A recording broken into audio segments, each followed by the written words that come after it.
Salut et bienvenue sur le podcast d'Expat Families. Aujourd'hui, on retrouve une nouvelle Charlotte au micro, une maman française installée à Montréal, au Canada. Mais elle nous raconte avant ça sa première expatriation en Inde pendant 4 ans, pays dans lequel elle accueillera son premier enfant, et puis sa deuxième expatriation à Londres, et enfin sa troisième expatriation à Montréal. Je vous souhaite une excellente écoute et je vous laisse avec la suite. Salut Charlotte! Bonjour Cindy, Merci de prendre un peu de temps pour venir témoigner sur le podcast. mais c'est un plaisir. Alors, j'aimerais bien que tu te présentes, que tu nous dises un peu qui tu es, où est-ce que tu habites et de qui est composée ta famille. Alors, moi je suis Charlotte, puis ma petite famille se compose de l'homme, je l'appelle souvent comme ça. Puis j'ai une petite fille qui a 4 ans et un garçon qui a 10 ans.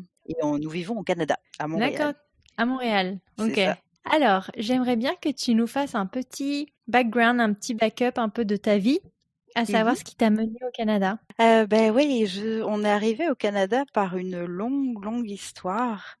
Finalement, c'est que, moi je suis, française d'origine, un petit peu immigrée, parce que la famille, quand tu y penses, elle est pas très française de base, hein, d'origine polonaise et puis de l'autre côté écossaise. Et puis, si tu veux, mais moi j'ai fait vraiment je suis née en France, j'ai fait toute mon enfance en France et puis, finalement ma première expérience de travail, elle était même pas en France, j'ai travaillé en Belgique. Et donc, ce qui fait, je vais pas m'attarder sur la Belgique, mais ce qui fait, c'est qu'au bout d'un moment, je suis retournée travailler en France à Tourcoing dans une entreprise marketing. Et puis dans cette entreprise-là, elle était hostée dans une ruche d'entreprise où il y avait une petite entreprise de jeux vidéo. Ok. Et donc, C'est là où Vincent et où arrive. Vincent était là, c'est ça. En fait, je m'en rappellerai vraiment toute ma vie, puis c'est quelque chose que je rappelle souvent quand on me pose la question de comment je l'ai rencontré. C'était un matin, vraiment, j'embarque dans la ruche et puis, il y avait la machine à café et puis là, je vois un mec, qui avait une tasse nounours, vraiment assez, super kitsch et puis je me rappelle l'avoir vu et me dire: «Ah!» me faire un petit: «Ah merde!» parce que moi j'étais avec quelqu'un et puis je sais pas quand j'ai vu ça, j'ai bon, mon petit cœur a fait boum. Puis, après tous les midis quand je le voyais, je l'ai attrapé avec, les mots croisés parce qu'on jouait tous les 2 aux mots croisés sur le journal 20 minutes qui est un journal gratuit en France et puis je l'ai alpagué comme ça si tu veux, 1er point de contact, le mot croisé tous les midis. Puis lui aussi était avec Trop quelqu'un. drôle. Ouais. C'était, un petit tips pour, catcher l'homme de tes rêves, le mot croisé.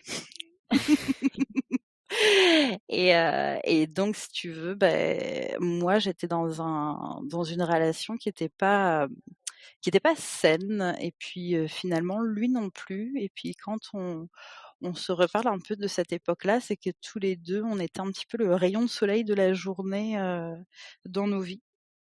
Donc, Ouais, c'est comme c'est ça beau. que s'est créée une amitié d'abord. Ok, donc vous avez démarré au travail et puis on a fini sur une amitié et à quel moment on finit sur une bague?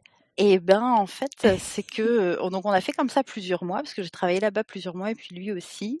Et puis un jour, il vient me voir en disant: «Ah, j'ai passé une entrevue pour travailler aux US, dans une compagnie, d'animation», donc c'était DreamWorks.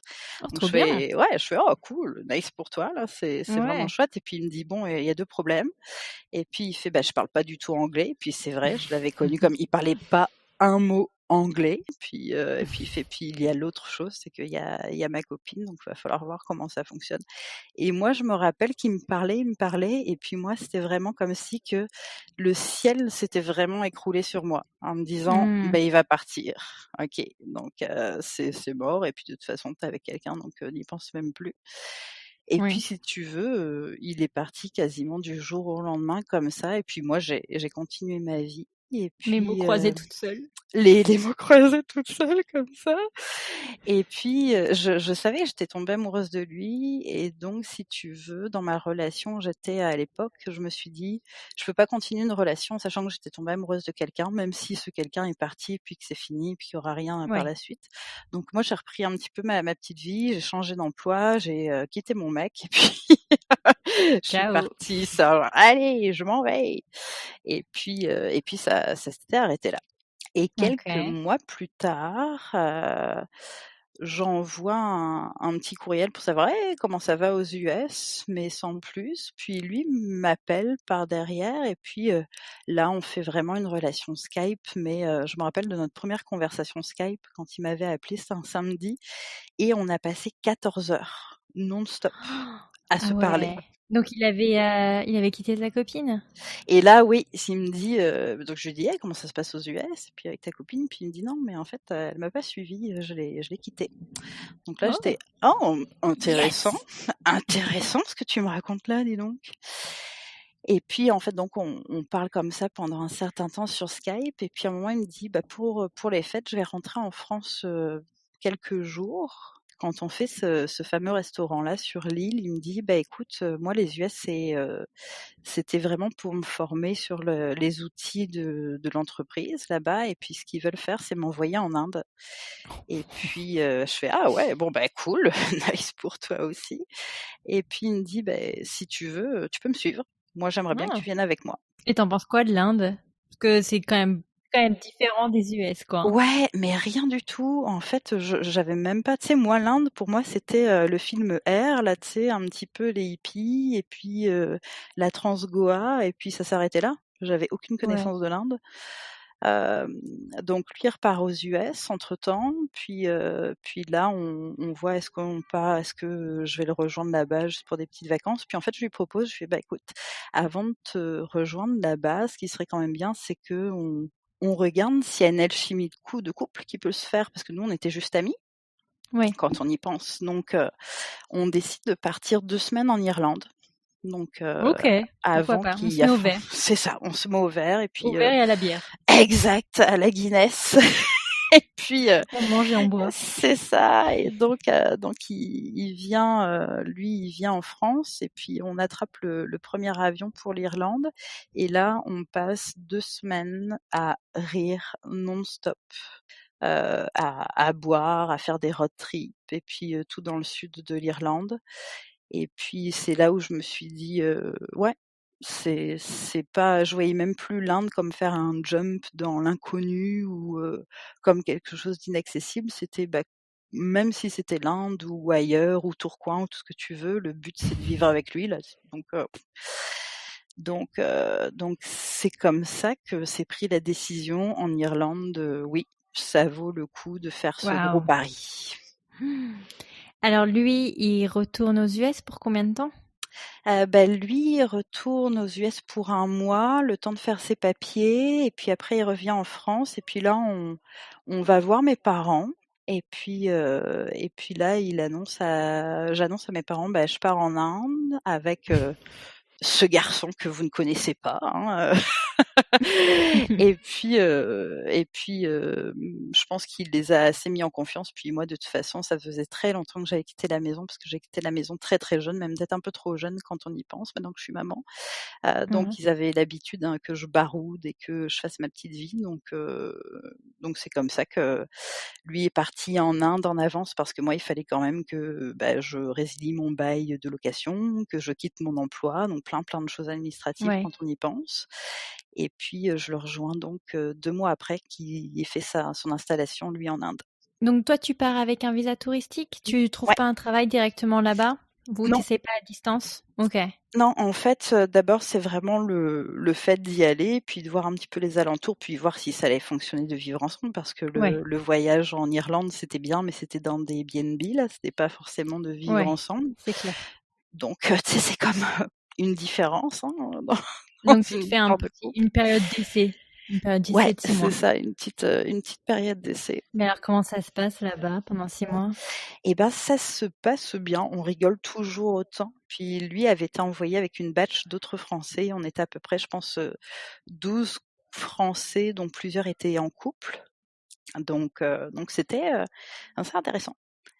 Mais donc pendant 6 mois, t'es resté avec ce noyau français ou t'as essayé quand même de t'étendre et de trouver je sais pas, des amis locaux, je dirais, qui vivent déjà là-bas? Ouais, comment dire? Ouais, c'est que si tu veux, moi, la première fois que je suis atterrie en Inde, la première chose qui m'a impactée, c'est l'odeur. Ah, tu sors de l'avion, puis tu as une odeur vraiment âcre qui te prend à la gorge. Je sais pas encore définir d'où vient cette odeur. Ah Et ouais? après, tu as la vision d'une culture qui est pas la tienne. Tu as une vision des gens qui s'habillent pas comme toi. Et c'est un vrai, vrai choc culturel. Donc, Oh, je la pensais que ça première sentait chose que bon tu les fais épices et le curry, moi. ouais, ça sent les épices, ça sent la boue, ça sent, la chaleur, ça sent un peu tout. C'est vraiment une Dans odeur quelle ville, unique qui du des coup, fois t'as même encore atterri? aujourd'hui me manque. À Bangalore, dans le Ah, ok. Karnataka, c'est dans un peu le sud de l'Inde, C'est une le pôle grosse ville? technologique un petit peu de Je demande l'Inde. maintenant. Une très, très grosse ville. Ah Ah, oui, une énorme ville, là, c'est une ah la mégalopole, vache. c'est c'est immense. Il y a combien de Mais on personnes, tu était penses, dans qui un habitent là-bas? Je sais qu'à l'époque, quand j'étais arrivée, il y avait 12 000 Français dans la ville, mais Ah oui, quand après, même. c'est des millions et des millions de personnes. Si tu veux, le premier choc qui m'a fait avoir en Inde, c'est que où que tu poses tes yeux, il n'y a pas un endroit où il y a personne. Tu sais, en France, quand tu te balades, il y a des endroits, il y a personne. Ouais, Sur les ouais, routes, ouais. il y a personne. Puis là, il n'y a jamais personne. Il n'y a que des gens partout. Faut pas être agoraphobe, quoi. Non, du tout, du tout, Ah du la tout. vache. Donc, assez spécial. Ouais. Et alors, vous y restez combien de temps en Inde?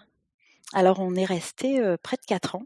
Heu, on est resté près de 4 ans et puis, moi j'avais essayé d'avoir un visa de travail un petit peu dans les premiers mois, qui m'a été refusé 3 fois parce que, on m'a fait comprendre que, mon conjoint travaillait, qu'en plus on n'était pas mariés, qu'en plus j'étais pas avec mes parents, donc c'était pas forcément normal. Donc en gros, c'était une fin de Sympa. non-recevoir, ouais, c'est ça. Donc là tu fais: «Ah, c'est une culture quand même, sacrément différente». Je Donc crois que c'est tu le seul, vraiment, autant je suis assez ouverte sur beaucoup, beaucoup de pays dans le monde, autant l'Inde, et depuis qu'on a, je sais pas si tu te rappelles de cette histoire de cette petite fille qui s'était fait violer mmh. dans un bus et puis après tuée Ouais, par 4 ouais, mecs. ouais. Rien que ça et tout ce côté, cet aspect culturel qui va avec l'Inde, malheureusement, rien que pour ça, j'ai pas envie d'y mettre un pied. Ouais, C'est beh ouais, c'est un truc qui me dérange beaucoup, quoi. en fait, c'est une des raisons pour lesquelles on n'est pas forcément resté parce que moi aussi ça correspondait pas avec mes valeurs. Alors attention à ce que je veux dire, les valeurs là-bas des femmes sont reconnues, ils sont connus même par l'État quand même comme étant problématiques. Moi, si tu veux, donc je suis tombée enceinte, donc entre-temps, on s'est mariés au bout d'1 an. Parce que ça nous amusait de nous marier et puis c'est vrai qu'en plus avec les visas, ça faisait une pierre deux coups, c'était plus simple pour pouvoir rester et puis pour pas pouvoir partir tous les 6 mois comme ça. Mais c'est que moi je me rappellerai toujours, je tombe enceinte, je fais: «Ah bon, c'est cool» et puis la première échographie et en fait, tu jamais seule avec l'échographe dans la salle. Il y a toujours un chaperon qui est là pour être sûr et certain qu'ils ne disent pas le sexe de l'enfant qui est dans ton ventre. Pourquoi?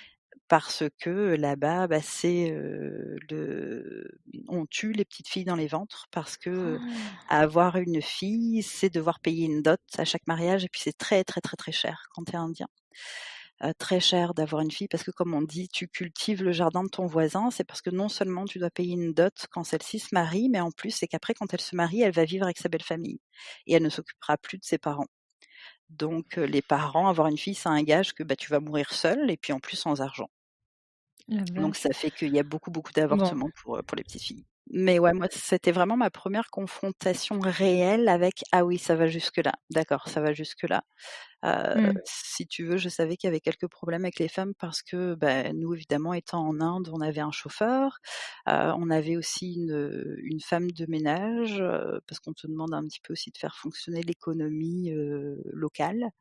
Donc ouais. on te demande d'avoir un petit peu des gens de maison et puis, tu sais, faire la cuisine, c'est tellement compliqué, faire les magasins, c'est tellement compliqué que, tu prends vite, le pli d'avoir une personne avec toi et puis, j'avais une femme de maison qui était avec moi, qui s'appelait Bindou, et puis c'était une femme qui avait divorcé 2 fois, qui avait 11 enfants, et puis qui mâchait pas ses mots quand elle expliquait ce que c'était qu'être une femme dans une caste inférieure en Inde.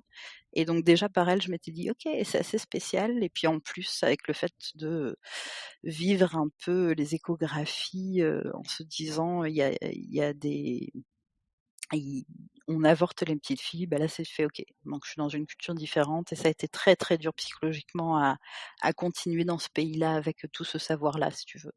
Ouais, non, j'imagine bien.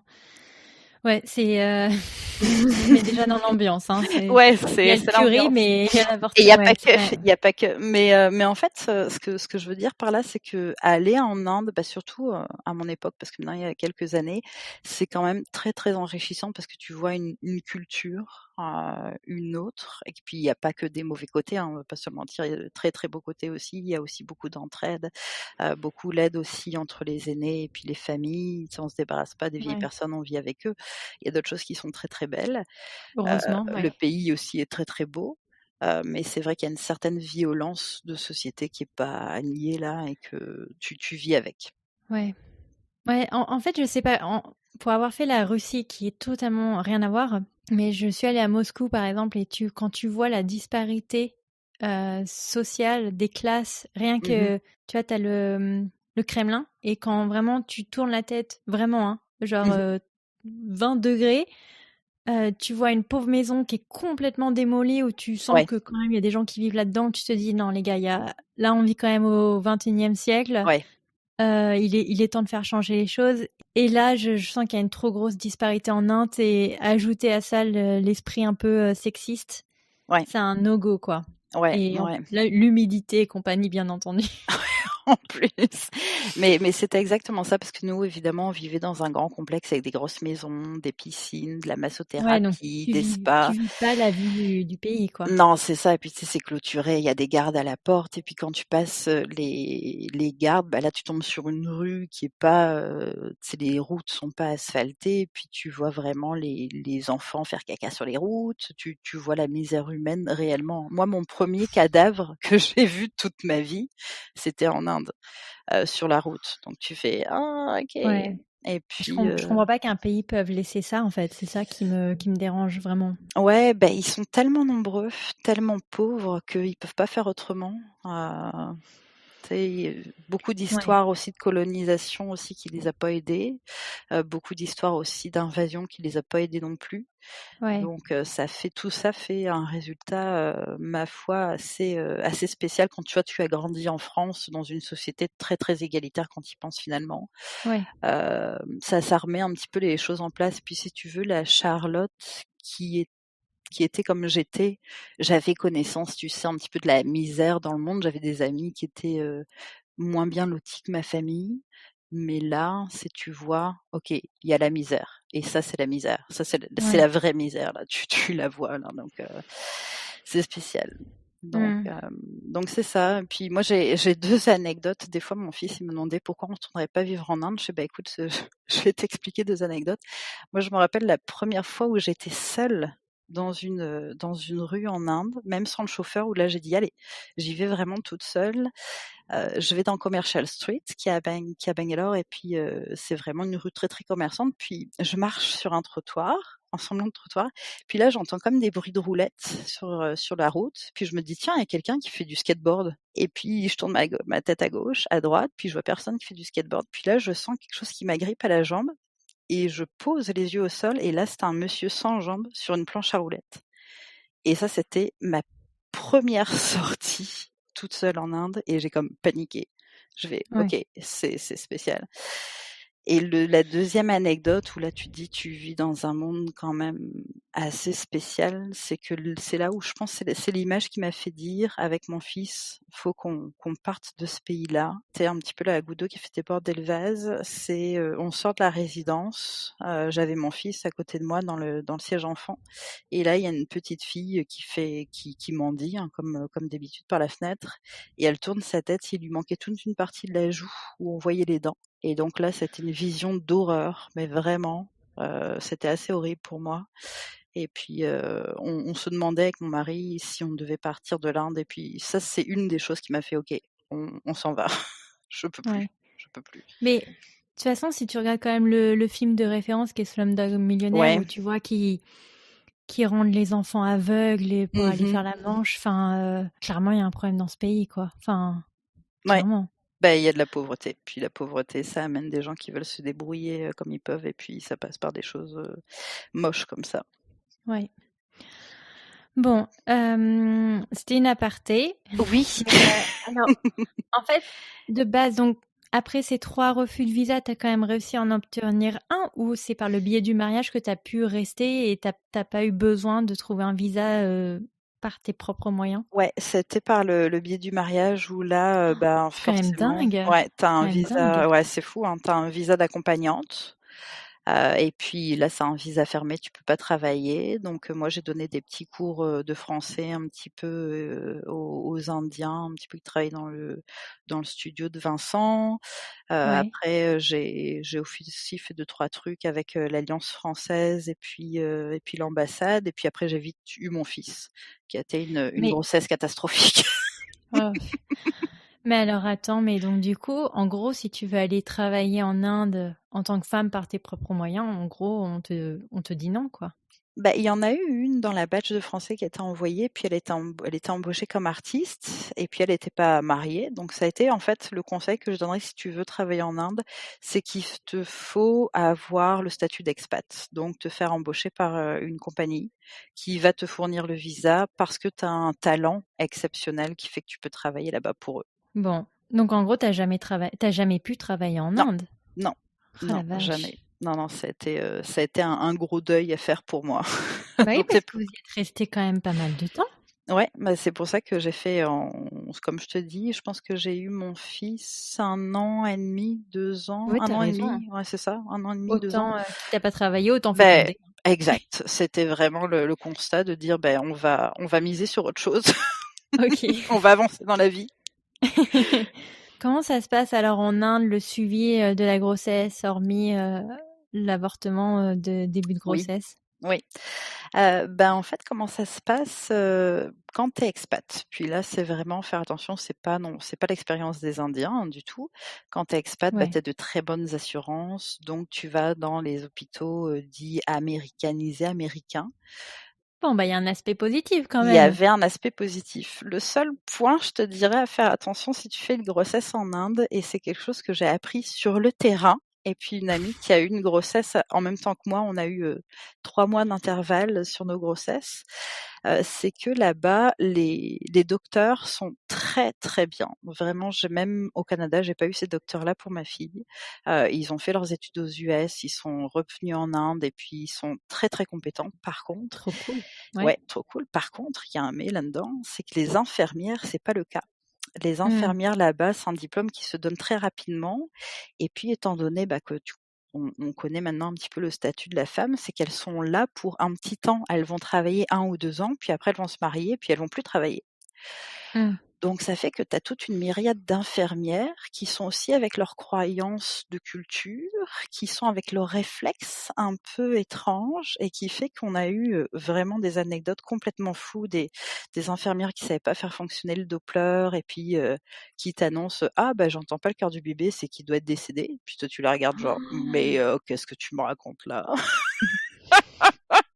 Et Oh que la vache. on l'a eu 3 fois cette anecdote-là et puis je te dirais les ambulances aussi qui sont chaotiques malheureusement. Moi, j'ai connu les ambulances indiennes assez tôt parce que, à 3 mois de grossesse, j'ai eu une hémorragie et Ouais. pour moi donc hémorragie à la maison, OK, pour moi je suis en train de perdre le bébé, l'ambulance arrive et puis là le chemin était très, très chaotique, plein de trous sur les routes donc ça ballotte de Sympa. partout. Donc là tu fais: Ouais. «Bon bah, si, le bébé était pas décroché là c'est sûr, tu oublies» et je me suis dit ça dans l'ambulance et puis, si tu veux, donc on arrive à l'hôpital et là, les infirmières quand elles ont vu tout le sang, elles m'ont fait: «Bon bah là, on va devoir passer au curetage». Donc je fais: «Bon fuck, pardon» et Mmh. puis, donc je pleure toutes les larmes de mon corps, mon mari pleure, tout le monde pleure j'entre dans la salle, ma gynéco arrive et puis, donc elle m'ausculte et puis elle fait: «Bon, bah, oui, il y a eu des pertes, il y a des on voit des détritus donc c'est sûr que, soit tu peux faire le curetage ce soir ou alors tu te reposes et puis on le fait demain matin». Et donc je pense qu'il était 3 heures du matin et puis moi je me dis: «Bah, écoute, on va le faire demain matin» et puis elle fait: «Bon, bah, anyway, on fera quand même une échographie avant de le faire». Attends, ils le font pas direct l'écho? Pour quand Non, même non, s'assurer si j'ai le bébé est passé toujours là? non, parce que l'échographe était pas là. C'était Quoi? 3 heures du matin, donc c'était non et puis on a attendu jusque 7 heures du matin, donc pour moi, je faisais mon deuil, c'était fini. Quand même, ouais. Ouais et puis là, l'échographe passe le truc sur mon ventre, puis regarde la gynéco, il me regarde en me disant: «Mais il y a un bébé et le cœur il bat, tout va bien», genre l'ascenseur émotionnel. Oh la vache. Oh mon Dieu. Et puis la gynéco, je m'en rappellerai toute ma vie. Elle regarde l'échographe, elle fait: «Ah bah tu vois, genre c'est pour ça qu'il faut toujours faire une échographie avant un curetage» et puis tu Ah, sais, je l'ai regardée genre: «Mais bien sûr!» bah, mais ça Ça me paraît c'était fou. logique et j'ai pas Mais fait oui, médecine. je sais, puis tu sais, mon mari était: «Mais qu'est-ce qui se passe? Qu'est-ce qui se Mais la passe? Qu'est-ce qui se charcuterie que ça passe?» peut être. Ah je sais, je sais. Parce que tu es expat, imagine une nana lambda. Ah j'ose même pas imaginer et La puis, boucherie, oh la ouais, vache. ouais, c'était assez fou donc est-ce que c'est parce que, ma gynéco me disait: «Ah si ça se trouve, c'est qu'il y en avait un deuxième et tu as perdu le deuxième parce que clairement il y avait quelque chose de pas normal là-dedans». Alors on le saura jamais finalement, mais la Ouais. bonne histoire c'est que, bah, mon petit Édouard était bien là, était bien accroché, mais que j'ai dû rester alitée, jusqu'à, 8 mois avant l'accouchement. Donc c'était, Chez toi quand même, pas à l'hôpital. chez moi et puis avec une échographie toutes les 2 semaines. Donc ça a été OK. très, très compliqué, très compliqué. Beaucoup, beaucoup de suivi et puis, ce que je recommanderais s'il y a des gens qui écoutent et qui sont en Inde, c'est que toujours aller faire les échographies. Puis ça, c'est un conseil que je donne dans les hôpitaux, parce qu'au bout d'un moment, comme c'était toutes les 2 semaines, j'étais un peu tannée. Je me suis dit: «Bah, je vais faire une petite échographie, dans l'infirmerie de mon quartier» et puis Ça là, t'avait pas suffi de faire la boucherie l'erreur, à je l'hôpital? sais, mais l'erreur fatale et là, l'échographe regarde le truc et puis il me dit dans un anglais assez approximatif, le pauvre, il me dit: «Il y a 2 trous dans le cerveau». Mais puis là, je fais: «Ah OK, c'est 6 mois de grossesse, il y a 2 trous dans le cerveau, qu'est-ce que tu veux que je fasse avec cette information-là?» Donc je téléphone un peu en panique à À ma l'hôpital? gynécologue, ouais, qui me Mmh. dit: «Non, directement sur la table» et puis la gynécologue me dit: «OK, bah, donne-moi l'échographe au téléphone», puis il lui parle, évidemment pas en anglais et puis elle me dit: «Bon, bah, viens, écoute, viens à l'hôpital directement». Donc là aussi, re-stress, hein, tu peux imaginer Ouais. et puis finalement, il avait dessiné au feutre sur l'échographie les 2 trous. Puis même moi, quand je regardais dans la voiture, je fais: «Bah, effectivement, il y a comme 2 trous dans le cerveau là, tu sais, 2 trous noirs, zut, zut, zut». Donc là aussi, je pleure et puis j'arrive devant ma gynéco, elle regarde, puis elle me regarde et puis elle me fait: «Mais c'est les globes oculaires là, c'est normal qu'il y a 2 trous». Tu sais, je fais: «Ah oui, Oh là là, j'ai d'accord». l'impression que ce soit c'est Trump avec son charpie, quoi. Mais oui, mais Oh oui la et vache. puis, heu et puis tu sais, là, j'ai dû rappeler Vincent pour dire: «Bon, bah, les 2 trous que je t'ai dit dans la voiture, c'est les globes oculaires». Puis il était comme et puis finalement, on avait une phrase avec Vincent, après tout, ces petites anecdotes un peu folles, c'était: Oh «Bah, purée. this is India, là, tu sais, c'est l'Inde, là, tu sais, c'est pas grave». Oh purée. Mais incroyable, Ouais, incroyable. ouais. Mais parce qu'en fait, encore une fois, je suis en train de me dire, tu es expat. La pauvre nana lambda, mais qu'est-ce qu'elle doit vivre? Ah ouais, ouais, non, ça c'est fou, nous on avait notre chauffeur qui nous disait, que sa sœur avait accouché. Puis là aussi, quand tu accouches dans les hôpitaux, bah, évidemment pas d'expat, hein, il faut toujours prévoir un petit peu, l'équivalent d'un bakchich à donner dans les hôpitaux parce que, il y a des hôpitaux qui sont très malhonnêtes et puis qui te disent, si tu donnes pas le bakchich, qui te disent: «Bah, ton bébé il est mort». Donc puis tu sais pas si c'est vrai ou pas. Mais attends, tu es sûre au moins qu'ils te donnent le bon bébé d'ailleurs? Bah, moi c'était facile parce que Oui, c'était le seul pas basané de l'hôpital quasiment là. ouais, le seul caucasien, mais Ouais.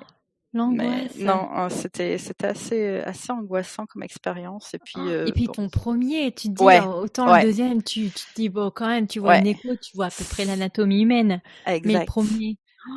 Non, L'angoisse. c'était fou, fou, fou. Puis sans la famille, parce que la famille avait pas pu venir à l'époque, ça a été assez fou. Donc je te dirais, si tu fais une grossesse en Inde, c'est une Ouais, expérience. Et puis même maintenant, tu pas vois, pour le premier. quand je passe des entrevues, des fois on me dit: «Est-ce que vous êtes, tu sais, bonne face au stress?» Je fais: «Bah, j'ai accouché en Inde, donc je pense que oui, là, Je pense que je peux tout acquiescer là, je pense donc que c'est bon là, tu sais, je suis bonne dans le stress». ouais, parce que donc du coup, on parle du suivi de grossesse qui est un peu plus stressant.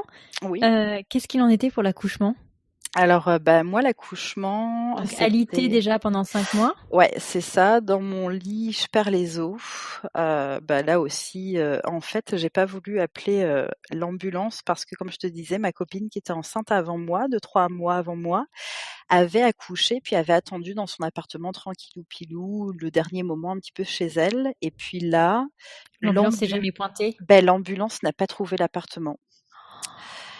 Et puis donc l'ambulance a mis 1 heure et demie à arriver. Puis Oh après, purée. quand elle est arrivée dans l'ambulance n'a pas trouvé l'hôpital. Mais non. Si. Et si tu veux, elle avait senti la tête de son fils sortir dans l'ambulance et l'infirmière qui était dans l'ambulance lui a dit: «Il ne faut pas sortir l'enfant». Donc ils ont comme maintenu l'enfant et puis chose après qu'on a appris que c'était ultra dangereux, ils ont maintenu l'enfant pour dire qu'il ne devait pas sortir. Donc elle a accouché dans un tout autre hôpital qui était pas notre hôpital de suivi.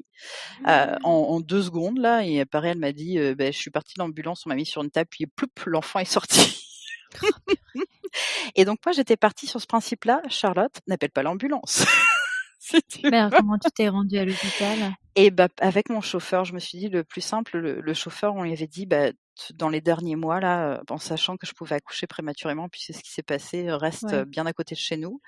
Donc c'est lui qui m'a déposée. Et puis, en fait, on m'avait dit pendant 8 mois: «Tu peux perdre ton bébé à tout moment», parce que j'étais ouverte, je pense à 7. Oh la Et vache. puis, là, 22 heures se passent sans qu'il ne sorte. Donc, ça a été comme incompréhensible pour moi. Et Ouais, puis, c'est étrange. ouais, et son petit cœur s'est mis à ne plus battre. Et donc ça a été, césarienne d'urgence. Mais vraiment d'urgence, d'urgence. C'est-à-dire j'étais dans ma chambre, là, on n'entend plus de bip à la machine, la gynéco arrive et te dit: «OK, go, on va faire la césarienne». Donc ça a été, jusqu'au bout. Jusqu'au bout, j'ai eu le droit à à des Oh purée. difficultés. Donc On t'a c'était un pas roller épargné. coaster. Non, j'ai pas été épargnée, sur cette, grossesse-là. Oh la vache. Mais d'ailleurs, je t'ai pas demandé, mais pendant ces 22 heures, ils t'ont proposé une péri? Non, parce que le petit était pas assez descendu, donc il voulait pas. Il voulait pas me toucher non plus. Et puis, je pense qu'il voyait, je sais pas à quoi. Puis parce que là aussi, c'est ce qu'on m'a dit, une autre amie qui avait accouché en Inde me disait, elle aussi pendant son accouchement, ils donnent aucune information, mais vraiment aucune. Ouais. C'est bien, c'est rassurant. Ouais, vraiment. Donc moi, si tu veux, je sais qu'ils m'ont mis comme un produit, je pense pour déclencher, mais j'en suis même pas certaine à tel point encore aujourd'hui, je sais pas ce qu'ils ont voulu faire. Pourquoi ils t'auraient mis un produit pour déclencher? Je sais pas, tu sais, bah, tu sais, ils m'ont auscultée, puis ils m'ont dit: «Là, on va mettre quelque chose». Puis j'ai dit: «Bah, c'est quoi, c'est quoi, c'est quoi?» Puis ils m'ont dit: «On va mettre quelque chose». OK. Surprise! Ça tu verras ma poule, en gros. Donc oui, ils disent très peu ce qu'ils sont en train de faire. Peut-être parce que les Indiens sont assez stressés de nature quand ça touche le médical. Donc je pense qu'ils sont d'une culture où on te dit rien. Puis même, tu vois, quand son petit cœur, moi je devinais parce que tu sais, on entend, avec Oui, le le bip bip. moniteur, le bip bip, puis là, il y a plus de bip bip. C'est bon, c'était assez simple à comprendre, mais même là, ils m'ont jamais expliqué. Tu sais, ils m'ont dit: Ouais. «Ça va pas, tu passes en césarienne». OK, de toute façon, ne pose pas de questions. Mais là non plus, ils me l'ont pas expliqué. C'est ça. La pauvre. Donc, Bon. mais bon. Mais alors, comment elle s'est quand même faite la rencontre avec Édouard? Et ben, juste après, une fois que j'ai pu revenir parmi les vivants, je sais qu'ils ont fait bah, lui, il est né à 1 mois et demi avant le terme, donc il était assez prématuré. Mais Ouais. ses poumons étaient prêts, donc il a fait 2 jours de couveuse. Et Ok. puis, après, c'était peau à peau, apprentissage de l'allaitement, Alors, vraiment, comment lui, ça se c'était passe très bien. d'ailleurs, l'allaitement là-bas? Bah, là, en fait, moi, si tu veux, avant la grossesse, avant que j'arrive en Inde et tout ça, j'étais dans une famille où on croit très peu à l'allaitement. Ouais. Et puis j'ai été éduquée dans le sens, il y a les biberons, il y a le lait en poudre et puis c'est comme ça que, tu dois Mais est-ce que nourrir tu ton fais enfant. confiance au lait en poudre en Et Inde? et ben non, c'est que moi, j'avais dit à ma gynéco peut-être à 6 mois de grossesse, elle me disait: «Bon, bah, l'allaitement, faut commencer à préparer tes tétons, tu sais, mettre un certain Hein? onguent sur tes tétons», donc ça, c'était intéressant et puis je lui ai dit: «Mais Hein. non, moi, je veux pas allaiter». Puis en fait, elle m'a regardée genre: «Bah, tu mignonne, hein, mais ici, le lait en poudre, c'est faut vraiment pas prendre le lait en poudre, c'est très dangereux parce que ça vient d'Asie». Puis Ouais, tu je sais sais pas pas si d'où tu ça vient. Ouais. ouais, je sais pas si tu entendu, il y avait beaucoup de problèmes avec la qualité des Ouais, laits en ouais, poudre, hein, et puis de ouais, toute ouais. façon, tu as un problème avec l'eau. L'eau que tu bois là-bas, tu sais jamais si c'est vraiment de la bonne eau. Même en bouteille, des fois, il y a tellement de trafic d'eau que tu veux pas donner ça à ton enfant Sympa. et puis ça, j'y avais pas pensé. Ouais. Donc elle m'a dit: Donc «Non, go non, sur l'allaitement, hein? ben go, tu vas devoir allaiter». Ouais. Donc c'était ça. Mais non, ça s'est bien passé. Moi, je pouvais pas, finalement, eux ont découvert et puis m'ont appris que j'étais pas apte à l'allaitement à cause, de mes tétons. Tout le monde va tout savoir. Mais ce qui fait que, eux m'ont appris le tire-allaitement et puis finalement Ah, j'ai tire-allaité pendant 3 ans mon fils ouais. non-stop et que 3 ça. ans? Ouais! La vache! Ouais. Je sais pas comment tu as fait parce que moi, j'ai exclusivement tiré mon lait pendant 6 mois et j'ai cru que j'allais décéder. Alors 3 ans? Beh, je te dirais, en fait, le plus dur, c'est effectivement les 6 premiers mois. Puis après, tu vois, au bout de la première année, j'avais besoin que de tirer 1 fois ou 2 par jour, Oui. même pas. Bah 2 fois quand même, sinon une fois ça se réduit vite, quoi. Non, franchement, Oh, tu as eu de la chance, ouais, trop j'ai eu bien, beaucoup, beaucoup de chance. J'avais même trop de lait, là, je congelais à tire-larigot, ça avait plus trop de sens. bien. J'en ai jeté plein, malheureusement. Oh dommage, ouais. Ouais, mais non, j'ai eu cette chance-là que j'avais énormément de lait. Trop, trop bien. Non, vraiment bien, OK. vraiment bien.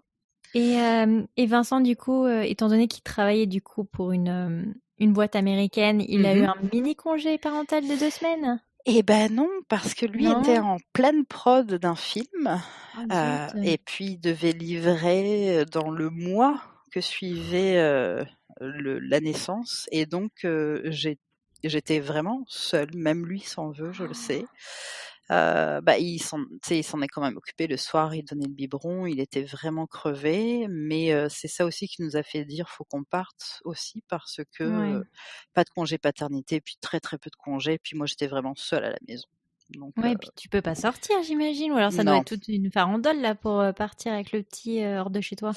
Ouais, non, c'était trop compliqué. Puis en plus, comme j'avais du mal à récupérer de la césarienne, bah, j'étais enfermée Ouais. chez moi et puis, Mais t'avais la femme que t'as à la maison pour ouais, t'aider, non? ouais, Bon, ouais, enfin, ouais. c'était déjà Ça ça. ça heureusement que Ouf, j'avais ça. Elle faisait la cuisine, elle faisait tout là, donc trop non, non, bien. ça c'était une bénédiction vraiment. Ouais, au moins t'as quelqu'un qui gère l'intendance de la maison, quoi. Exact, exact, exact. La seule chose que je voulais pas, même s'il me l'avait proposé, c'était de s'occuper de mon fils. Tu sais, elle me Ouais. disait: «Mais dors, je vais m'en occuper», puis Non, non, je voulais pas. C'était: «Non, c'est moi là, ça va aller. ça va aller, merci». Alors, qu'est-ce qui vous fait, quitter l'Inde? Bah, Et où est-ce que vous allez surtout? ouais, c'est ça, c'est que, ben, Vincent, si tu veux, il adorait faire les films d'animation, il adorait l'entreprise, mais comme on disait, bah, pas de congé, très peu de respect de l'équilibre travail-famille. Moi, la Ouais, culture où j'en pouvais plus, ouais, vraiment. Comme je te disais, l'histoire de la petite fille, ça m'avait mais complètement catapultée hors de moi. ouais. Et puis, toute l'ambiance un petit peu et puis le fait de pas pouvoir travailler. Tu sais, bon, j'ai accouché de mon fils, je fais: «OK, là, je vais m'en occuper quelque temps, mais après ça, ça va être quoi ma vie?» Et Ouais. puis, finalement, Vincent, s'est fait appeler dans un studio, à Londres pour, Ah, des effets spéciaux et c'est comme ça que nous cool. sommes partis à Londres. Oh là là, alors j'imagine ton retour en Europe après 4 ans en Inde, Ouais. soulagé? Ouais, ben soulagée, vraiment, mais j'ai eu le syndrome, je pense que beaucoup d'expats qui ont vécu en Asie connaissent, du rechoc de la culture en te disant, il y a des rues qui sont vides, il y a plus beaucoup de gens autour de moi, C'est calme, ouais, c'est calme, plus de bruit. je suis plus une minorité visible, ça aussi, parce que quand tu es en Inde, tu es clairement une minorité visible et puis tu es clairement sans cesse sur tes gardes parce qu'il y a beaucoup de racisme aussi, il faut pas se le mentir et puis, finalement, tu sais, tu vois ce que peut être le fait d'être quelqu'un d'une autre couleur dans un pays de gens d'une autre couleur que toi Ouais.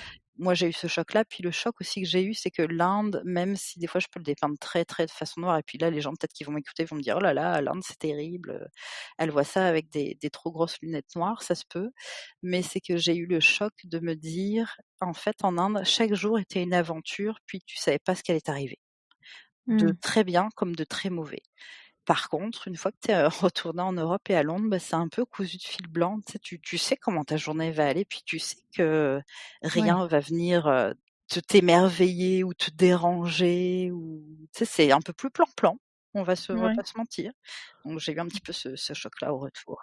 Alors, quel âge il avait Édouard quand vous êtes partis en Angleterre? Eh ben, il avait une toute petite année, même pas. Même Oh, pas, ouais, c'est ça, un petit bout de chou, arrivé, dans le froid de Londres. la pluie. C'est ça. Alors comment tu t'organises une fois que tu arrives là-bas? Tu trouves un travail? Tu le mets en d'équerre? Comment ça se passe? Ouais, ben, en fait, les 1ers mois, c'était vraiment, tu sais, trouver un appart parce qu'on a été logés pendant 2 mois dans un appart par le studio.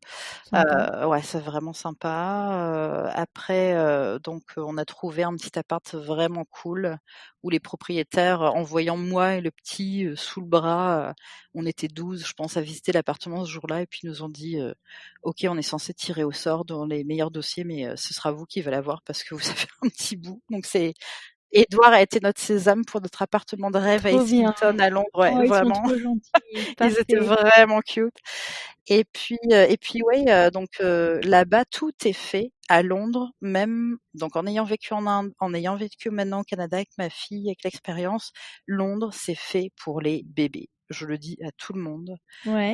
Il y a vraiment tout est fait pour les mamans qui restent avec leurs enfants, pour prendre un congé long, pour éduquer ton enfant dans les meilleurs environnements possibles. Parce qu'il y a comme, des open daycare où tu sais, c'est pas, tu droppes pas ton kid, tu vas avec lui dans une sorte de daycare. Ils te donnent des fruits pour le petit, ils t'apprennent l'alimentation, ils te réapprennent l'allaitement, ils lui donnent du lait. Et puis il y a plein, plein de jeux un petit peu façon Montessori. Bon après c'est vrai que j'étais dans un très bon quartier, hein, faut pas se mentir non Ouais. plus. Mais et puis les parcs sont clôturés. C'est la première fois que je découvrais des parcs clôturés. Pour moi, c'était comme: «Qu'est-ce que c'est que ça?» J'avais jamais vu ça en France, ni même en Inde. Et donc tout est fait pour les petits, vraiment. Oh la vache, tu Ah le ouais. vends Ah bien. je le vends très, très bien. Ça a Oh là été là. ça a été vraiment mes meilleures années de motherhood, si tu veux, tu sais, de maman. Ça a été en Angleterre, à Londres, parce que tout est fait pour. Mais tu vois, c'est rigolo, on en parlait très récemment avec Hélène avant que je quitte New York. On s'est vu et parce qu'on parle avec mon mari, si Trump est réélu, de Ah oui. aller en Europe Mmh. et on regarde nos options et on se disait, bah Londres, mais Londres, pareil, moi j'ai habité en France, je n'y suis jamais allée. Ouais. Et tous les deux, c'est marrant, hein, tous les deux, on a l'a priori que Londres est une ville sale. Ah Alors, non. j'ai dit ça à Ouais, Hélène, ouais. elle m'a dit, What? Elle m'a Non. dit, non, non, je t'explique, quand je suis arrivée à New York pour moi était dégoûtante. Ouais. Et c'est dingue parce que nous, je pense que parce que comme Londres a le plus vieux système de métro, on pense que c'est pire que le Mmh. métro de Paris, quoi. Mmh. Et Mais ouais, moi j'ai l'a priori que genre c'est sale, quoi. Et alors que non, j'imagine que pas du tout, quoi. non et dans le métro londonien, j'ai jamais vu un métro aussi propre. Vraiment, les murs sont propres, là. Tu sais, quand Ah, dans le parce que métro de t'es pas Londres, allée au Japon. ouais, certainement, certainement. Mais en tout cas, pour une ville européenne, c'est propre. Ouais. Sans pas le pipi comme à Paris, quoi. C'est ça, c'est ça. Mais je te dirais maintenant avec le Brexit, je sais pas comment c'est. Ma Ça va belle-sœur vit à évoluer. Londres actuellement Ouais. maintenant, mais je sais pas comment ça va évoluer. Mais en tout cas, je pense que toutes les infrastructures faites aux mamans et aux enfants ont pas bougé là-bas. Et puis ouais, conseil, si tu veux vivre ta bonne maternité, va donc à Londres. Ouais, tu le vends bien. Bon. Et alors, vous restez sur Londres pendant combien de temps? On reste 2 ans parce que, moi assez vite en fait, avec, la communauté que je me suis établie en Inde et puis, de l'aide un petit peu, de la communauté française, j'ai trouvé un emploi qui était assez exceptionnel pour, la société immobilière du Moulin Rouge et Ouais. je m'occupais, de toute une batterie d'appartements de luxe, luxe, luxe. Donc, moi je vivais vraiment ma meilleure vie avec le petit qui était dans une garderie Montessori qui était exceptionnelle. Il s'appelle Bright Horizon et puis qui était vraiment exceptionnelle. Je pense que je n'ai jamais vu de garderie aussi belle que celle-là. Donc s'il y en a qui sont sur Londres, là je la recommande. C'est toute une chaîne de C'est garderies. sponsorisé par la ville de Londres, Ouais, là, ouais, peut-être. Tu sais, le comité londonien m'a payé. Mais en tout cas, c'était vraiment super. Et puis donc moi j'étais là pour rester, mais le problème c'est que le mari étant dans les effets spéciaux, il n'avait plus de villa non plus. Il lui est arrivé de dormir au studio sous son bureau. Ah, C'est dire. sympa. Donc non, c'était spécial. Donc, il vivait en crunch, c'est Il ça? vivait, c'est ça, en dents de scie. Alors des fois c'était bien, il restait 3 mois à la maison parce qu'il travaillait comme 5 heures par jour. Et puis 6 mois, le reste de l'année, je ne le voyais plus, littéralement. Mais je Et croyais qu'en plus, les boîtes maintenant d'animation connaissant ce mouvement, je pensais qu'ils contrôlaient mieux les crunchs, non? peut-être maintenant, mais à l'époque, tu vois, il y a quoi maintenant? C'était en 2011, c'était pas du tout le cas. Donc c'était assez compliqué. Puis petit à petit, tu sais, il me racontait les histoires de ses collègues. Puis tous ses collègues se mettaient à divorcer les uns après les autres. Ouais, tu Et puis m'étonnes. j'étais comme, tu sais, c'est Mmh, peut-être quelque chose qui nous fait dire que c'est peut-être pas bon. ouais, c'est clair. C'est ça. Donc finalement, il y a un studio de jeux vidéo qui l'a appelé, qui était au Canada. Et puis Ouais. j'étais prise entre le fait, ok, c'est bon pour ton coup, parce que je voulais pas aller au Canada du tout à la base. Non, j'aimais ma vie à Londres, j'aimais tellement ma vie à Londres, tellement, tellement. Tu sais, j'avais toutes mes amies, j'avais mon travail, mon fils était dans une bonne garderie. Tu sais, moi j'attendais juste qu'il rentre dans une école anglaise avec son petit uniforme. Là, j'avais vraiment ce Mmh. fantasme-là. Mais oui, ils pouvaient pas juste trouver une autre boîte anglaise pour. C'est que tous les studios là-bas fonctionnaient de la même manière. Donc c'était et puis il y avait pas encore de studio, vraiment de gros studios de jeux vidéo là-bas non plus. Donc ils savaient que Ouais. s'ils retournaient dans les effets spéciaux, l'animation, c'était bonnet blanc et blanc bonnet là, c'était la même chose. Mais c'est vrai que Montréal, il y a quand même une belle scène, Ouais, mais ça je une le belle savais pas. industrie de cinématographique, ouais. Exact. Et puis du coup, je me suis dit bon en fait c'était un contrat d'un an qu'on lui proposait. Puis j'ai dit écoute, on y va un an, puis après on repartira. Il avait aussi une ouverture à Singapour. Puis moi dans le but là, c'est de dire on part au Canada, on va s'amuser pendant un an, puis après on ira à Singapour et puis on va faire une vie d'expatriation. Donc on est parti Ouais. vraiment dans cette optique-là. Et puis Ok, je donc t'as dû suis quitter ton taf. ouais, quitter mon taf, ça c'était vraiment un Oh, gros déchirement, oh. très gros déchirement. Jamais tellement ça. Bah ça et le déquer, quoi. Ouais, exact. Donc c'est non, j'ai passé mon mon allée dans l'avion en pleurs, mais vraiment en me disant: «J'aimais Oh ma là là. vie, c'est quand même terrible ce qui se passe là». Donc j'étais pas dans un mindset d'accueillir le Canada, de la meilleure des Ouais, de façons. grands ouverts. Ouais, Mais Édouard, il avait quel âge du coup? Il avait 2 ans? il avait 3 ans, 3 ans parce qu'on est déjà? resté 2 ans, ouais, c'est ça. Ah Donc oui, on oui, est je suis c'est bête. ça. Je sais plus faire Donc de plus, hein. C'est pas grave. c'est parce qu'il est La tard. vie est belle, hein. Ça va aller. Bon, alors comment t'appréhendes, comment, quand t'arrives sur place? Déjà, vous arrivez sur quel mois? Est-ce qu'on arrive sur un mois d'hiver? Oui. Non, on arrive en juin. Ok, ça On va. arrive en juin, mais juin, c'est la saison des Humide. pluies à Montréal. Et puis il pleuvait En juin? plus qu'il ne, ouais, il pleuvait plus qu'il pleuvait à Londres, pour te dire. C'était pour moi, Ah c'était ouais? c'était un scandale. Je Tu sais, croyais je que me ça allait dis, être comme à New York en avril, mais qu'il y avait. non, juin, c'est vraiment un temps dégueulasse. En fait, c'était tout début juin, c'est le 3 juin qu'on arrivait, c'était un temps dégueulasse. Et puis peut-être que ce mois était plus dégueulasse, peut-être parce que je pleurais, et peut-être parce que j'avais pas envie d'être là. Ça fait que c'était un mois Ouais, dégueulasse. Et puis, si tu veux, quand on est sorti de l'aéroport, là aussi, on a eu le tapis rouge. Je vais pas me plaindre. Le fait qu'il y ait bien d'être avec un mandat d'expatrié ou de contrat comme ça, c'est que dans tous les pays où on a été, on nous a payé quelqu'un pour nous accueillir, quelqu'un pour nous trouver un appart, quelqu'un pour faire les papiers administratifs avec nous. Donc là aussi, on a eu tout ce kit-là, très très ouais, privilégié. trop cool. Mais vraiment, quand on est arrivé dans la voiture et que la dame qui nous a accueillis nous a conduits à notre appart, j'ai trouvé la ville extrêmement sale, extrêmement C'est moche. marrant. Ouais, Et puis j'étais où sont mes petites maisons blanches ouais. de centre de Londres, mes La petite petits arbres. architecture Ah, européenne, ouais. ah ouais, j'ai trouvé ça mais dégueulasse. Et puis je me rappelle avoir fait passer le troisième jour dans une petite ruelle derrière notre appart avec mon fils et me dire mais qu'est-ce que je fais là? Hmm. C'était une erreur pour moi. Mais alors, comment tu t'organises une fois sur place? Est-ce que tu mets Édouard à la crèche et tu Ouais, te retrouves un travail? En fait, là, si tu veux, les 3 premiers mois, c'était vraiment l'installation. Donc là, pour ceux qui veulent s'installer à Montréal, le gros conseil que je leur donne et c'est nous ce qu'on a fait, bon, on était logés, comme je le disais, 2 mois, donc on a eu bien le temps de trouver un appartement. Il Ouais. faut savoir qu'il faut arriver avant juillet parce qu'ici, le 1er juillet, c'est le jour des renouvellements de bail où tout le monde déménage. 1er juillet, tu as des camions de déménagement partout dans la ville. La Donc vache. si tu arrives après juillet, quand tu t'installes à Tu vas dans Montréal ou au là-bas. Canada, tu que les appartements qui restent. Donc soit les trop chers ou soit les pourris.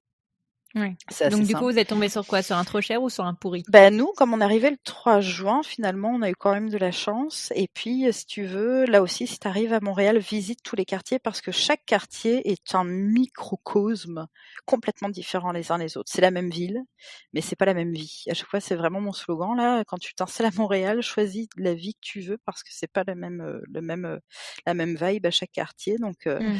elle m'avait fait visiter plusieurs quartiers, des quartiers Ville-Marie qui étaient à côté du centre-ville, qui étaient pour moi pas agréables parce que trop jeune couple dynamique, jeune cadre dynamique sans enfants.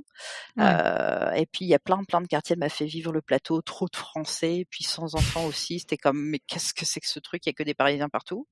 Il y avait des sacs Longchamp et des Canadian Goose de partout. Tu sais, j'étais comme ok, c'est Oh, Paris là, la c'est Paris. Canada Goose. Ah Non, mais non, alors je sais, ça, il faut faire un plan national. mais je Si sais, tous les gens nous arrêtons la écoutent, Canadian il Goose. faut arrêter la C'est Canada ça. Goose. C'est cher. Qu'ils utilisent des oies et des coyotes pour Ouais. monter leur doudoune, il faut pas. Il faut arrêter Canada Non, faut Goose. arrêter. Puis C'est surtout au mois de juin, ne mets pas une Canadian Goose, même si elle est très courte et qu'elle te semble très nice sur toi, ne mets pas de Canadian non, mais Goose au c'est mois de pas juin. nice. Déjà de base, tu mets pas des animaux morts sur C'est toi. ça. On va arrêter le meurtre animalier et on va Exact. acheter Patagonia. C'est C'est ça. excellent. Oui, On achète Patagonia, Patagonia. très bonne marque, la marque de mes kids pour les Ah habits. ouais, génial Patagonia. Ou C'est si ça. on n'a pas le budget, Uniqlo. Ça reste, Ouais, ou ça reste à Decathlon. voir. Vraiment Decathlon Ils cette sont Décathlon? année. Ouais, ils ont ouvert Decathlon l'année dernière Ah! au Canada qui a fait un gros boom. Oh, Puis la maintenant, chance! ils ont une collection vraiment de grand froid qui est super. OK. Vraiment là, Bon bah, 60 $, t'as le kit pour les 0 kids. Ah non, raison vraiment, d'acheter vraiment. Canada Goose, Non, hein. non, zéro, On zéro. arrête. OK. Donc bref, elle me fait visiter le plateau et puis là, j'ai craqué dans la voiture et je me suis mis à m'effondrer. Je fais: «Écoute, ça peut te paraître complètement enfant gâté ce que je vais te dire là». Je fais: «Je n'aime rien de ce que tu me montres, je n'aime pas la ville, je veux des arbres. Tu me trouves des arbres, je veux des arbres». Puis elle m'a dit: «OK, je connais un quartier, soit tu veux des arbres, il y a la banlieue, mais je connais un quartier, il y a des arbres, ça s'appelle Outremont». Et là, on est rentrés dans Outremont avec la voiture et puis elle dit: «C'est là que je veux vivre, s'il te plaît». OK. Bon bah, Donc c'est cool c'est qu'elle ait ça. pu te trouver un truc. Ouais, donc on a trouvé un appart et puis, j'ai trouvé une garderie, privée. Mais il faut savoir ici que quand tu as une garderie privée, dépendamment de ton salaire, mais là comme on avait qu'un seul salaire, ça allait bien, les impôts te remboursent. Donc OK. finalement, c'est vraiment pas cher la garderie. Là, pour 8 $ par jour, tu as une garderie, ce qui est rien par rapport à Londres. Et donc là, on n'a vraiment pas eu d'enjeu à trouver, une place en garderie. Puis moi, je me suis retrouvée sur le marché du travail canadien. Alors comment ça s'est passé? Ouais, en fait, à l'époque, c'était pas le plein emploi comme aujourd'hui et puis, toutes tes expériences à l'étranger, ils trouvent ça bien, mais tu vas te retrouver à ce qu'on appelle la volonté de la première expérience québécoise. C'est-à-dire que toutes les grandes entreprises veulent pas t'embaucher tant que tu ne sais pas et que tu n'as pas travaillé au moins dans une seule entreprise québécoise. C'est là où je me suis dit: «Charlotte, tu n'es pas expat, tu es juste une immigrée et puis, il va falloir que tu revoies un petit peu ta copie».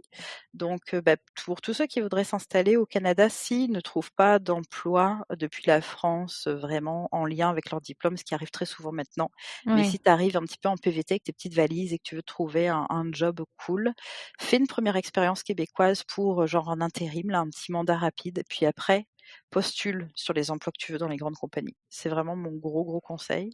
Mmh. Donc moi, finalement, j'ai suivi ces conseils-là Tu qu'une as fait un chasseuse. intérim? Ouais, j'ai fait un petit intérim dans un magasin de luxe, c'était super cool pour le Black Friday. Puis finalement, j'ai trouvé, un poste, d'adjointe. Puis, je savais que c'était en deçà de mes expériences parce qu'avant en France, que j'étais quand même, coordinatrice commerciale. J'avais eu de belles expériences, property manager à Londres, et puis là, je descendais de poste adjointe, mais je m'étais vraiment dit en tête: «Charlotte, tu es une immigrée, tu connais pas la culture québécoise. Oui, tu as voyagé, mais go, on y va. Et puis finalement, tu vois, c'est un peu ici, c'est un peu ce que peuvent connaître les gens à travers le rêve américain. C'est que, de fil en aiguille, tu vois, en 7 ans de boîte là-bas, je suis passée d'adjointe à chef d'équipe. OK. Ce qu'en France, j'aurais jamais connu. Tu sais, sans diplôme en TI ou quoi que ce soit, je pense pas que tu deviennes chef d'équipe comme ça, assez Mmh. facilement. Mais le Canada, quand tu fais bien le travail et que, tu es intéressé, on t'offre des opportunités de carrière, assez folles. D'accord. Ouais. Vraiment, Bah, c'est vraiment. cool, Ouais, vraiment en cool. 6 ans. Et Ouais. puis en plus, j'imagine que du coup, on va en parler là. Tu as une petite fille en Oui! plus. J'ai une petite fille sur le tas, une petite surprise. Alors après combien de temps au Canada tu tombes enceinte? Écoute, c'était en 2016, donc au bout de 3 ans et demi à peu près, OK. c'est ça. Et puis, là, pas du tout la même expérience de grossesse, hein, j'ai Ah bah, travaillé j'imagine jusqu'au bien. 8e mois Ouais. avec mes petits talons, mon petit blazer, donc ça allait bien. Et alors comment ça se passe le suivi de la grossesse au Canada, notamment par rapport à l'Inde? Alors, je sais plus qui c'est que j'avais écouté dans ton podcast qui disait, je pense que c'était peut-être aux États-Unis où il y a quasiment pas d'échographie, puis au Canada, c'est exactement pareil. Ça veut dire que tu as une en fait, d'abord, tu fais pipi sur, ton bâton, tu fais: «Ah bon, bah, OK, je dois être enceinte», et puis là, on te dit rien, là, tu sais, on te dit: «Bah, ouais, c'est bien», puis rentre chez toi. Donc Ouais, tu ah fais: dans «OK». 8 semaines. Ouais, c'est ça, OK, d'accord, et puis, Ouais. donc bon, après tu fais une échographie, puis après tu as une deuxième échographie, je pense à 6 mois, et après on te dit: «Bon, allez, à l'accouchement». Tu fais: «Ah bon? Il y a pas la troisième échographie comme mes copines en France?» Non, ils en font vraiment que 2. Donc à Ouais, c'est 13 et ça. 20 semaines. OK. Exact, exact, et puis, après, au dernier mois de grossesse, ils t'accueillent une fois toutes les 2 semaines, et puis là, on a essayé de faire un accouchement, par voie basse, et puis là aussi, ça n'a pas fonctionné avec ma fille. Mmh. Elle est pas Donc descendue, c'est ça? non, elle est pas descendue, et puis, et finalement, elle est restée vraiment jusqu'à la dernière limite. Je pense que j'ai fait 43 semaines de grossesse, un truc Ah complètement oui! fou. Ah ouais, mais Ah parce que oui! je voulais tellement pas l'échographie, j'ai demandé à ma gynéco, je fais: «Si Est-ce que je peux tenir le plus longtemps qu'un bébé puisse tenir et puis qu'il pop?» Tu sais, au bout d'un moment, il sera gros, il va popper. Puis elle avait rigolé en me disant: «Ça se passe pas comme ça». Je fais: «Oui, mais laisse-moi croire». Puis elle a été assez gentille pour me laisser croire. Puis elle m'a dit: «Bah, écoute, la Oh. dernière limite, c'est de telle date. Puis s'il sort pas, ce sera de telle date». OK, donc ils t'ont Heu, déclenché, Ils m'ont fait la césarienne. Parce que quand tu es OK. césarisée, on peut pas te déclencher, c'est Ah, trop je savais dangereux. pas ça. Oh Ouais, la vache. donc c'est sûr qu'ils pouvaient pas me déclencher, donc 2e césarienne. Ouais. Donc Comment tu l'as vécu par rapport à ça? moi, j'ai pas eu l'impression d'accoucher, vraiment. Mmh. C'était comme un gros deuil, tu sais? Je me suis dit, en fait, je voulais tellement pousser, puis tu sais, faire comme dans les films. Puis tu sais, moi, quand j'étais toute jeune, j'avais vu, je me rappelle avec ma mère, le documentaire Neuf mois de grossesse, puis à la fin, tu vois un super beau accouchement, évidemment, et puis je me rappelle quand j'étais toute jeune en me disant, «Tiens, ça doit être une expérience à vivre ce truc-là», tu sais? Et puis, je l'ai jamais vécu. Ouais. Sauf, je te dirais, pour quand même la césarienne de ma fille où ils m'ont demandé de pousser, j'étais comme étonnée. Donc ils m'ont dit: Oui, «Pousser», donc ils font ça aux pousse. US, Ouais, ils font ils ça te aussi? font une sorte de Ah! enfin, ça dépend des accouchements, je pense, mais tu peux avoir quelques contractions, ils te donnent pouce, pouce, ils font et puis ils te font la césarienne en même temps. Ouais, donc je te dirais ça, ça m'a comme bon, je me suis dit: «OK, j'ai eu un poussage». Ouais. Donc Après tu donnes la vie, hein, ça reste quand même, ah ouais, non mais je sais, c'est même mon l'élément le plus mari, tu important, hein. sais mon mari, il me dit: «Mais on t'a ouvert le bide, et qu'est-ce que tu veux de plus que démontrer que tu as donné la vie là?» Je fais: «Oui, Ouais. d'accord, on m'a ouvert le ventre, mais moi je voulais, popper l'enfant par le vagin». Ouais, ouais, ouais. Donc bon, mais bon, c'est pas grave. Non, je peux comprendre. Écoute, mais par contre, là, moi, malheureusement, j'ai fait, une petite hémorragie des familles, mais ça s'est bien passé finalement, donc Donc ils que ont dû te mettre au bloc, après l'accouchement? ouais, en fait, tout de suite, ils m'ont fait une procédure. Ils ont pris la veine qui avait en hémorragie, puis ils l'ont cousue un de mes muscles, donc des fois que je sens encore un petit peu, même à 4 ans après. Donc ça, c'est Mmh. spécial, mais bon, c'est les aléas de donner la vie, hein, ça fait partie des merveilleuses choses. Ouais. Mais après, ils te font un pot à pot, et puis ils t'accompagnent très, très bien. L'hôpital, c'était Sainte-Justine sur Montréal, c'était très, très bien accompagné. vraiment contente. Puis les locaux sont beaux, les repas sont bons, l'accompagnement est bien, mais tu restes 48 heures, donc en même temps, tu pas le temps de trop voir, les murs là, donc Oui, donc voilà, tu restes pas longtemps comme aux non, US, c'est ça? En non. 2-3 jours, Ah, c'est c'est fini. réglé, on te dit: «Bon, bah, tu bien là? OK, t'es bon» et puis, Ciao. ouais, mais tu sais, ils donnent pas le bain comme en France, ils font pas tous ces soins-là. C'est vrai? Non, ils te disent, je sais pas si c'est propre à Sainte-Justine ou pas, ils te disent: «Beh, là, tu sais, on l'a un peu essuyé avec une serviette, après il va faire du pot avec toi non-stop et puis le Ouais. bain, tu lui donneras dans 1 semaine ou 2 semaines. De toute façon, un enfant, Ah ça sue ouais! pas». Ouais, ouais, ouais. Tu vois, aux US, ils te le font quand même le bain. Ah Ils ouais? te le font OK, le jour d'après, ouais. Ils te OK, le non, nettoient. là, Ce il y en que je avait pas. trouve, enfin, je comprends la volonté d'attendre une semaine pour que l'épiderme il se développe bien et tout, mais l'odeur d'un nouveau-né, moi j'étais bien contente qu'il ait pris Ouais. un bain. Ouais, bah, moi, je peux te dire, je l'ai emmitouflé dans une couverture, puis après, je l'ai mis sur moi, mais tu sais, je l'ai essuyé, là, tu sais, je vais pas te On est mentir. d'accord. On est C'est ça, d'accord tu sais, que c'est ça, c'est on ça. comprend Ton, le développement de l'épiderme et c'est le ça, côté santé, mais on comprend aussi que c'est ça. l'enfant pue. Ton enfant, c'est le plus beau, mais il sent quand même le phoque, là, tu sais, c'est ça. C'est un petit phoque, mais il Ça, pue. attends, mais bon alors, comment ça se passe le retour bah, déjà, comment ça se passe la rencontre avec Édouard, avoir sa petite sœur? Ouais, bah, c'est à l'hôpital, en fait, mes parents sont venus, 24 heures après l'accouchement, donc ils ont été Ah chercher mon cool. fils chez nos amis, parce qu'on a eu de la chance qu'on pouvait le mettre dans les amis. Là, big up à tous les expatriés qui ne peuvent pas faire garder leurs enfants quand ils doivent accoucher, je ne sais pas comment ils font. Ouais. Ça, je sais que c'est un problème vraiment d'expat quand ils ont pas de famille, pas beaucoup d'amis, que tu as un 1er enfant et que tu dois aller accoucher, c'est terrible. Nous, on a eu cette chance-là. Et donc il l'a déposé, puis mon fils était, mais lui, sa sœur, encore maintenant 4 ans après, c'est la, 2e merveille du monde après lui et puis, Oh, ils s'aiment d'amour fou. On est vraiment chanceux aussi là-dessus, trop donc bien. non, c'est vraiment chouette. Et alors comment ça se passe les, congés parentaux au Canada, que ce soit pour toi comme pour Vincent? Eh bien, c'est le gros luxe, Ouais, je crois que c'est ça, un le an pour les Canada. femmes, non? Ah ouais, c'est 1 an, en plus, si tu as la chance d'avoir un employeur comme moi, en fait, le Canada te paye, je pense 100 de ton salaire les 8 premières semaines, si je me trompe pas, hein. Ouais. Là, je suis plus experte. Donc tu es payé à 100 puis après tu tombes à 70. Mais il y a les grandes entreprises comme la mienne, et puis c'est très, très commun au Canada, où ils topent ce Ah, que ils met matchent l'État, ils le matchent. taux. Donc Oh, moi, trop j'ai eu cool. 100 de mon salaire jusqu'à la fin pendant, moi, j'ai pris 9 mois parce qu'en fait, donc tu as le congé maternité qui dure quelques semaines, puis après, c'est ce qui s'appelle le congé parental. Et là, le congé parental, c'est le parent qui veut rester. Donc c'est soit la mère, c'est soit le père, mais vous pouvez, vous donner les mois que vous voulez. Donc moi, comme Vincent n'a pas pu s'occuper de son fils, comme je te l'ai expliqué, il avait vraiment ce Oui, problème-là en lui. Donc je lui ai dit: «Bah, écoute, moi, j'adore mon go. job là, go, vas-y, prends-le, Fais-toi plaisir. prends-la, Enjoy. OK, c'est ça, allez, vis ta vie de papa». Et donc moi, j'ai repris le travail, je pense au bout de 10 mois, puis il a passé 2 mois et demi, avec la petite Oh, à s'en trop occuper. bien. Ouais, ouais, c'était vraiment chouette. Mais donc sinon le papa ne prend pas un congé, avant ça? Si, si, il y a le congé, paternité qui là aussi, Ouais. je pense c'est 3 semaines si je ne Oui, c'est ça, m'abuse. et c'est dès que tu accouché. Ouais, dès que tu as accouché, et puis après le congé parental, comme je te dis, il peut prendre 6 mois, 8 mois, ça c'est à partager avec la maman. OK. Non, mais Oh, en tout c'est cas, trop tu as plus d'1 an, tu tellement bien as foutu votre truc, mais ouais, tellement bien foutu. tu as 13 mois où tu peux t'occuper de ton gamin, là. Ouais, C'est vraiment bien, vraiment très, très bien. ouais, et ils comprennent que la famille, c'est important. Ouais, bah, tu sens que c'est un pays qui a besoin de bébés.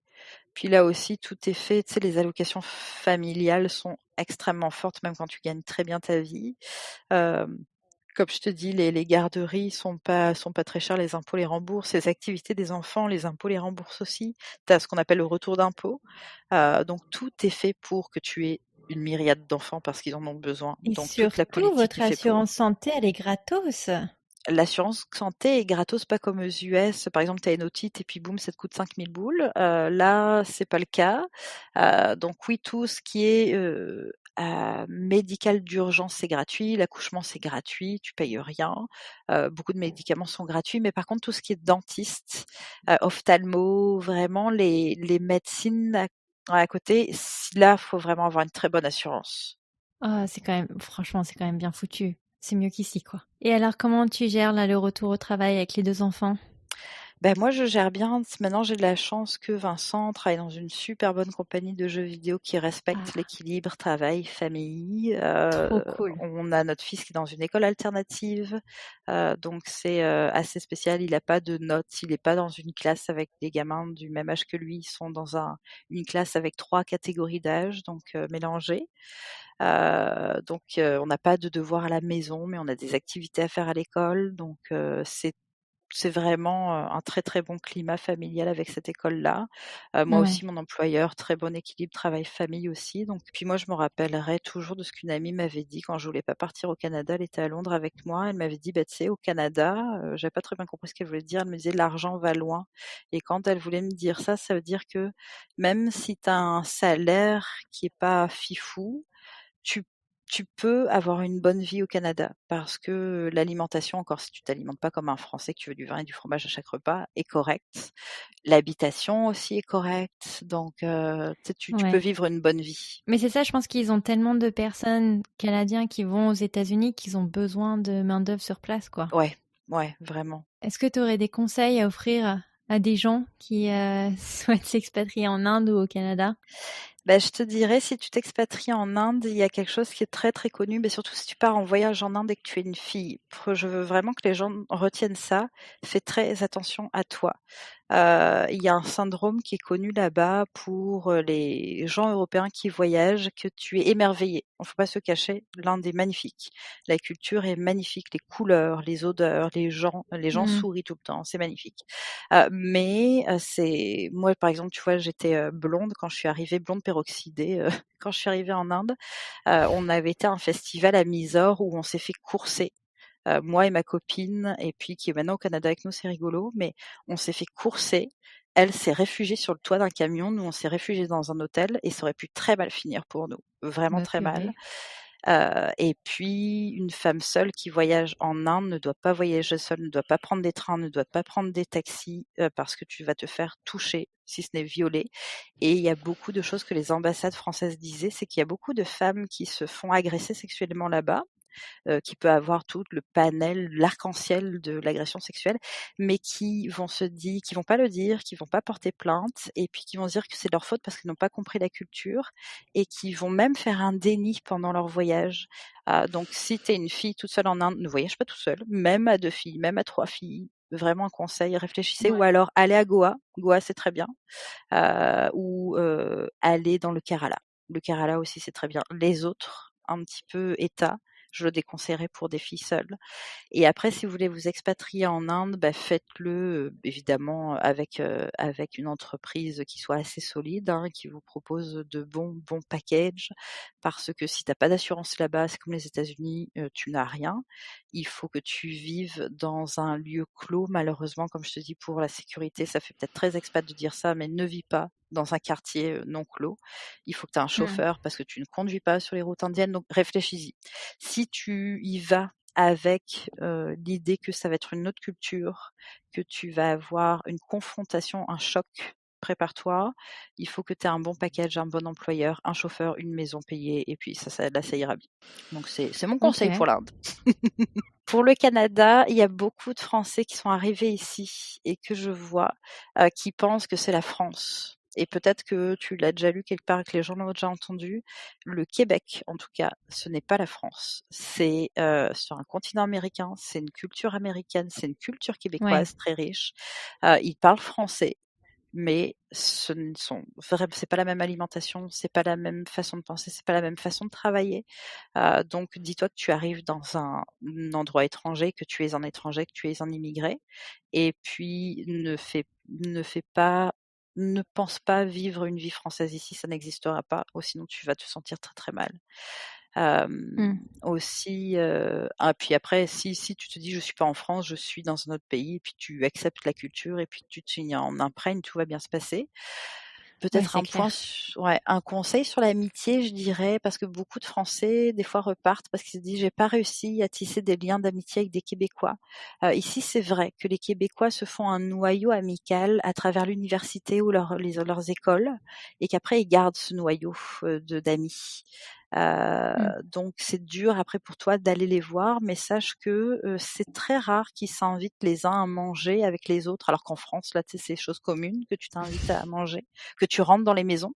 Ici, c'est assez rare encore, je trouve, mais en sachant ça et en sachant que tu ne parles pas des Français, que tu parles des Québécois, tu peux lier des liens d'amitié. Moi, j'ai de très très grands amis québécois. Il faut juste là aussi un peu mettre de côté ta culture française et peut-être tes idées françaises aussi de ce que c'est qu'une amitié en français de France. Puis oui, aussi, dernier conseil, si tu veux travailler, en tout cas au Canada, parle anglais, hein, mais si tu veux travailler au Canada, à Montréal plus particulièrement, parle anglais aussi, on va te le demander. C'est très compliqué de trouver un job si tu parles pas un minimum anglais.